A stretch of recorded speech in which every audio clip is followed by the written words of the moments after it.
C'était une semaine très agitée à l'est de la République démocratique du Congo et au-delà de nos frontières. Nous allons également nous intéresser sur ces débuts de négociations, un nouveau round qui a commencé en Suisse et puis un mémorandum qui a été signé. Mais qu'est-ce qui s'observe sur terrain? Nous allons en parler. Également, ça va passer ou ça va casser pour Jacquemaine Chabani qui a été secoué sérieusement cette semaine. La République démocratique du Congo a toujours des sérieux problèmes. On en parle avec beaucoup de conscience, surtout avec beaucoup de détermination à apporter une analyse claire. Des servants vont parler sur ces plateaux. Bonjour Jospin et bienvenue. Bonjour à tous les internautes. Bonjour Blaise, merci beaucoup. Bonjour à vous tous et vous toutes qui nous suivez de partout à travers le monde. La semaine, c'était une semaine qui s'ouvre avec le pourparler des Doha délocalisé en Suisse pour des raisons de sécurité, mais un mémorandum qui a été signé pour encore rappeler l'importance du cessez-le-feu. Ouais, c'est plutôt une bonne nouvelle pour les populations de l'Est de la République démocratique du Congo.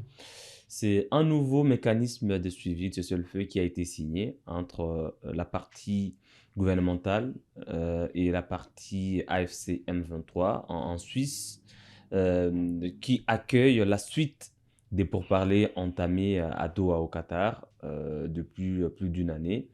Nous en avions parlé encore sur ce plateau pour des raisons notamment sécuritaires au Qatar, mais pour des raisons surtout stratégiques parce que certains observateurs ils voient l'implication peut-être implicite de l'Union européenne, mais aussi cette mainmise des États-Unis d'Amérique. Maintenant, ce nouveau mécanisme, ce n'est même pas un nouveau mécanisme, c'est une suite, parce que plusieurs autres mécanismes de suivi sur le feu ont été signés dans le passé, l'année dernière, et cet autre vient appuyer la suite du processus. Et pourquoi je parle d'une bonne nouvelle? Parce que c'est le début de tout pour parler qui puisse exister. Quand il y a des conflits, quand il y a des combats sur le terrain, il faut qu'il y ait d'abord cessez-le-feu, il faut qu'il y ait cessation des hostilités pour ouvrir maintenant le cadre des négociations, parce que comme je l'ai toujours dit, on ne peut pas négocier en Suisse alors que à Massissi, à Minembwe, ça tire, alors que dans le Calais et à Ziralo, il y a des populations civiles qui sont tuées dans des bombardements. Alors, nous avons vu ces mécanismes, les MJV+, être encore signés alors qu'il y avait pour parler à Doha. En Suisse, qu'est-ce qu'on veut rappeler exactement? On veut rappeler la nécessité du cessez-le-feu. On veut rappeler que c'est la base de tout dialogue. C'est la base de tout processus politique, diplomatique sérieux.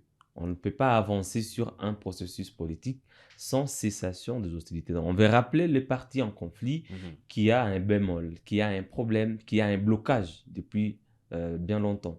Et on veut rappeler toutes les deux parties à l'ordre et à la bonne foi. C'est parce que s'ils ne s'observent pas un cessez-le-feu sérieux sur le terrain, tout le reste, toute la suite du processus sera compromise. Et c'est ce à quoi nous assistons depuis maintenant plus de 2 ans. On parle de Doha 1, Doha 2, jusqu'aujourd'hui à Doha 9. On se met d'accord sur des principes de cessation de hostilité, mais sur le terrain, tout est bafoué. Et cela ne permet pas ni aux médiateurs qataris ou américains de bien mener ce processus. Et malheureusement, pendant qu'on signe un nouveau mécanisme de suivi de cessez-le-feu, les deux parties en conflit ouvrent un nouveau front communicationnel. Vous l'avez vu d'ailleurs. Je vais revenir sur cet aspect. Quand on voit ce qui s'est dit dans les médias, on a comme l'impression qu'on n'est pas en train de parler, qu'on n'est pas sur la même table. Patrick Mouyaya qui dit que l'M23 n'arrive pas à mettre en œuvre par exemple l'accord cadre de paix conclu à Washington avec le Rwanda. L'on sait que ça ne concernait pas l'M23, la question du M23 est traitée à Doha. Il y a encore cette guéguerre entre les deux parties sur le plan communicationnel.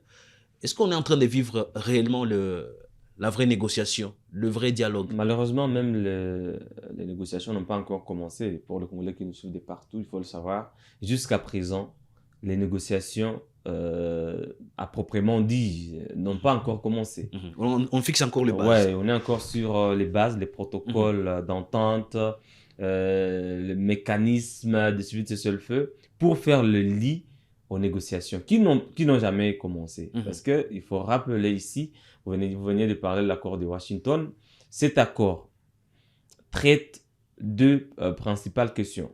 La neutralisation des FDLR et la levée des mesures défensives du Rwanda. Lors de sa récente sortie médiatique, le président Paul Kagame avait expliqué pourquoi il maintenait encore ces mesures défensives. Il avait dit qu'il ne sera pas question encore de les lever si jamais la partie congolaise ne respectait pas ses engagements. Et il y a Patrick Muyaya qui vient dire, attendez, la RDC a fait sa part, il reste au Rwanda de faire maintenant sa part, il reste à la F-123 de faire sa part. Je pense que peut-être Muyaya faisait allusion à cette opération qui a été lancée à Kisangani par les commandants des opérations, par les chefs d'état-major général adjoint chargé des opérations générales. Est-ce que vous savez que les sources, par exemple, de la société civile indiquent, avec beaucoup de précision, que cette opération n'a jamais commencé. C'est ça le problème, parce que je me rappelle l'opération qui était censée être lancée à Walikale, vous allez vous rappeler, vers fin 2025, n'avait pas eu lieu. Pourquoi? Parce qu'il y avait une nouvelle approche qui avait été avancée par le gouvernement congolais, notamment par la ministre Thérèse Kaikwamba. C'était l'approche des sensibilisations. Un concept qui n'était pas repris dans le CONOPS. Dans le CONOPS, on parlait de neutralisation, mais le gouvernement a sorti un nouveau concept, sensibilisation. Et jusque-là, je ne sais pas encore. Ce qui s'est passé à Kisangani s'apparente à une sensibilisation. On a parlé de neutralisation, mais ce n'est pas une traque. Voilà, c'est une sensibilisation. Et on ne sait pas maintenant si cette sensibilisation prendra combien de temps.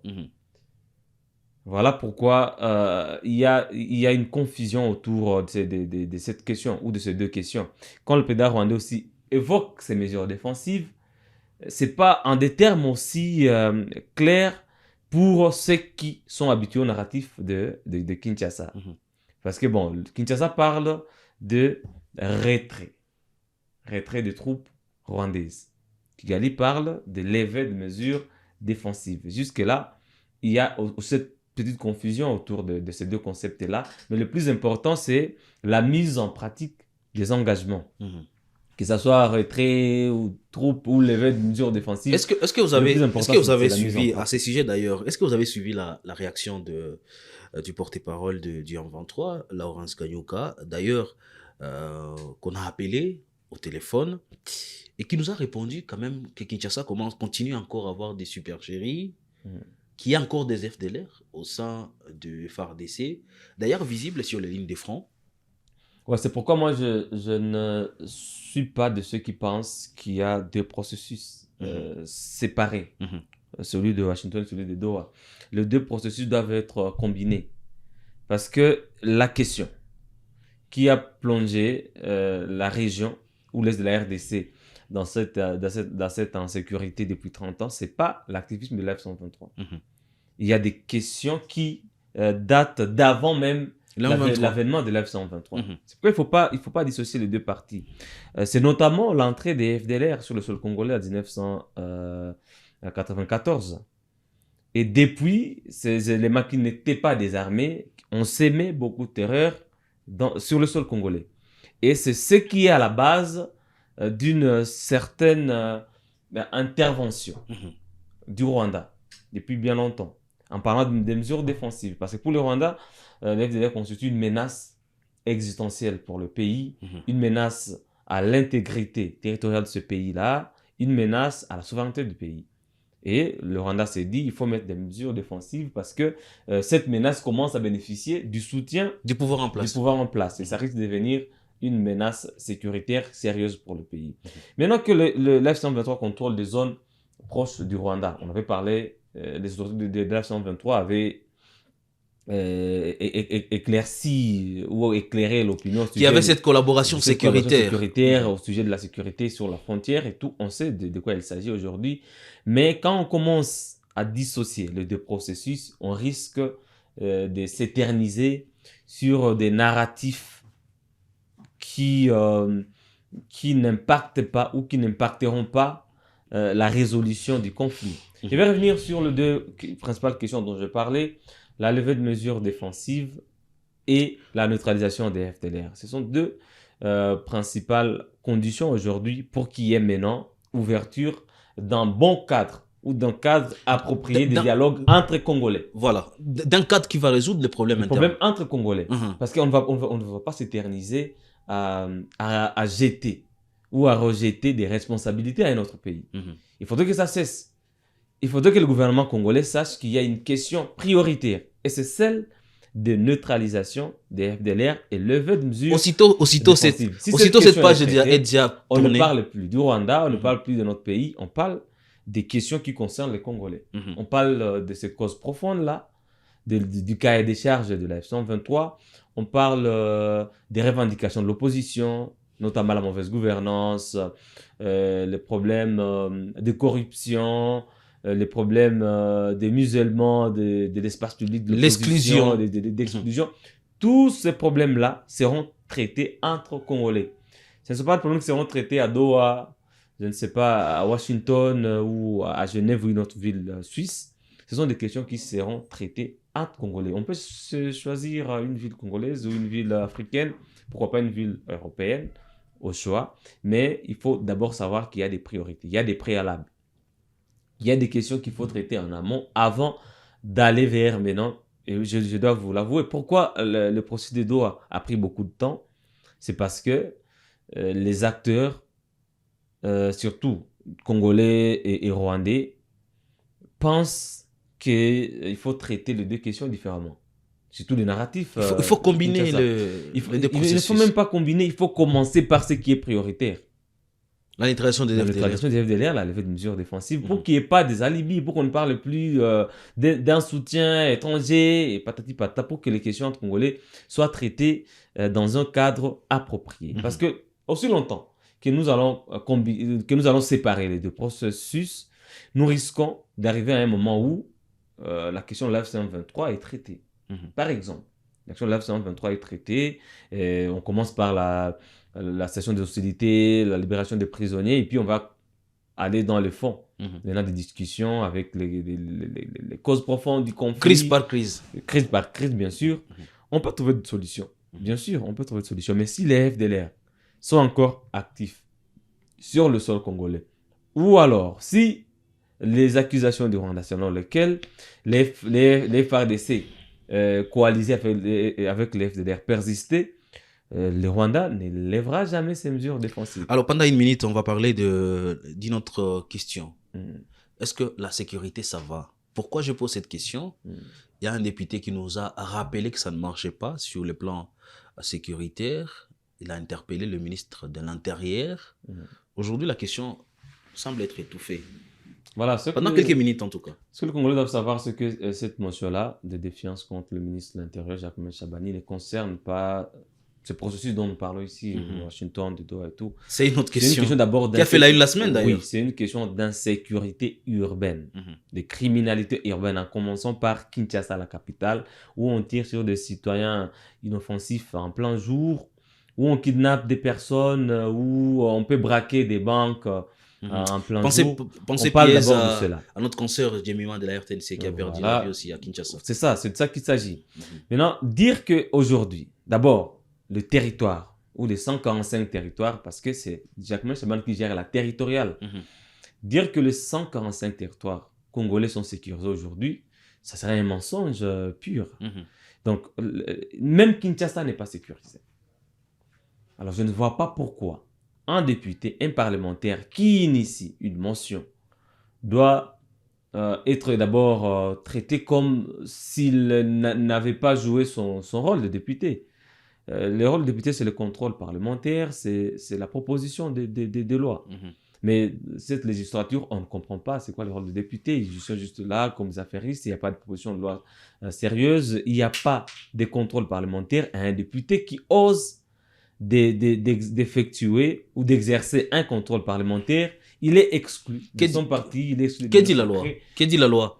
Est-ce qu'un député doit consulter son parti politique avant d'initier une motion? Bon, c'est parce que nous sommes dans un régime de majorité parlementaire, de Mhm. coalition au pouvoir, que ça devient un peu exceptionnel. Mais dans un régime normal, un député n'a pas à consulter son regroupement pour introduire une motion ou pour mener un contrôle parlementaire. C'est son rôle, c'est son mandat qui lui a été donné par le peuple congolais. Et il faut que certaines initiatives puissent arriver jusqu'au bout dans ces pays. Parce qu'on sait qu'aucune initiative du genre n'arrive au bout, sauf s'il faut cibler Vital Kamerhe, je ne sais pas s'il faut cibler Bati Douké, c'est pas sérieux. Même si le vice-premier ministre est de l'UDPS, cela ne lui donne pas les droits D'être incompétent. ou de ne pas travailler en répondant aux attentes du peuple congolais. Et il est des droits du député de mener son action si la motion n'arrive pas à atteindre le seuil voulu. C'est bon, le ministre ne va pas être interpellé. Non, nous savons que sur 500 députés, il faut récolter par exemple plus de 180 signatures. S'il n'arrive pas à atteindre même peut-être 50 signatures, si les autres députés ne sont pas d'accord, c'est bon. Mais qu'on le laisse d'abord Venir. venir et aller jusqu'au bout de son initiative parlementaire. C'est très Mhm. important dans un état de droit comme la République démocratique du Congo. Vous avez compris, un état de droit, nous devrons faire tout pour l'être, effectivement. Et quand on est citoyen, être un citoyen, un bon citoyen pour son pays, voir les choses du bon côté. Et quand c'est mauvais, il faut en parler. Mesdames, Messieurs, on va se retrouver la semaine prochaine pour des nouvelles, des informations à retrouver uniquement sur Kivu Morning Post. Portez-vous bien.